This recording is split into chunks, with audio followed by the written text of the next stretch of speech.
Welcome to this segment of the Investor Education Series. Hi, my name is Michael Dumm, and I want you to think of me as your personal 401k coach for just a few minutes. There are at least 3 reasons why you might be losing money in your 401k and 3 easy steps that you can take to help limit your losses. But before I get into the 3 reasons and what you can do about it, I want you to think about this for a minute. For many people, their 401k is their single largest investment account. Many times it might be their only investment account and what they will rely on for their retirement income.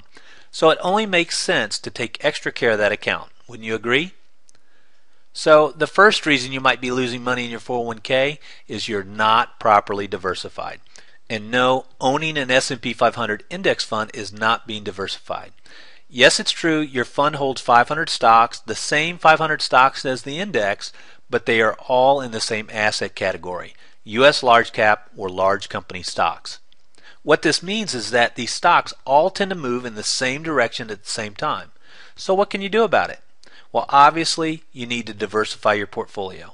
You need to make sure you properly diversify your funds among both equities and fixed income, U.S. and international companies, both large and small companies, and finally growth and value companies. Now, to get the right mix, this will take some effort on your part. It's not a one-size-fits-all, and the amount of risk you are willing to take will play a big part in your investment allocation. Now, if this sounds like I'm speaking a foreign language to you, then you may want to get the help of a qualified financial professional to get this right. But if you get a good mixture of the right asset categories, it can help stabilize your portfolio and most likely improve your results. Which takes us to the second reason your 401k is losing money. It's growing too aggressive over time. Many people will select a fund or group of funds when they first enroll in their company plan and then never look at it again. So what can happen is that over time, the equity portion of the portfolio, because it tends to be more aggressive, grows faster than the bond or the fixed income portion. So it naturally becomes a larger portion of your account, which means your account will become more aggressive and more volatile over time. This is a real problem and one that can be fixed fairly easily by following a simple rule. Well, so what's the simple rule, right? Well, the simple rule is buy low and sell high. Now, we've all heard that saying before, and most would agree on the wisdom of that sage advice. However, putting it into practice can prove to be a little more difficult. Most people do exactly the opposite. Many people will buy at or near the peak of the market and then sell when the market declines. They buy high and sell low. Exactly the opposite of our rule. So how do you follow the rule? Well, we don't want to buy and hold forever. No, what we want to do is get the proper asset mix to begin with, and then once a quarter or at least once a year, you want to rebalance your portfolio back to your original investment allocation. By doing this, you will be selling off some of your winners at their highs and buying other funds at relative lows. Buy low and sell high. Now, let me warn you, this may seem counterintuitive when you actually do this. People don't want to sell off part of a fund when it's doing well, and I completely understand that mindset. However, the goal is for you to keep your portfolio with the same asset mix and risk exposure. This is the only practical way I know of to stay on track. What's cool is that now many 401k plans have the ability to automatically do this for you. If you can have it done automatically, it will take a lot of the emotion out of it and keep you on track in spite of yourself. Which leads me to the third reason people lose money in their 401k.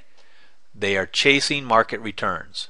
What do I mean by that? Well, a study by Dalbar Research ending in 2010 showed that the average equity investor held their funds for only a little more than 3 years for the 20-year period covered by the study. So rather than buying a fund and holding it for the long term, what happens is that the average equity investor chases market performance in the following way. The investor buys a mutual fund or a collection of funds based on some ranking system. These funds, which have had superior performance over a period of time, are likely to be heavily invested in one or two market segments and not greatly diversified. When these market segments go sour, the investor sells the funds while they're down and then buys new ones which appear to be performing better. So they, in effect, chase the market returns. They buy high and sell low. This is exactly the opposite of what we want to do. What's interesting about this study is that the average equity investor for the same 20-year period had an average annual return of only 3.83%, while the S&P 500 for the same period of time had a return of 9.81%, more than 2.5 times better than the average equity investor. So what's the solution? Well, quite simply, get the right mixture of asset classes and stay invested. That's easy, right? Don't fall into the trap of trying to time the market and try to figure out when to get in and when to get out.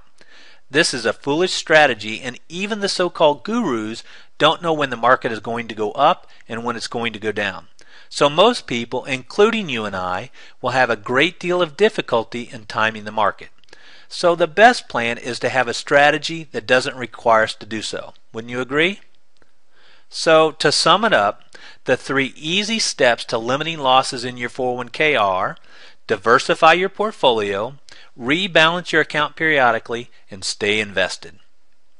These are just 3 of the ways to limit losses in your 401k, and there are many others.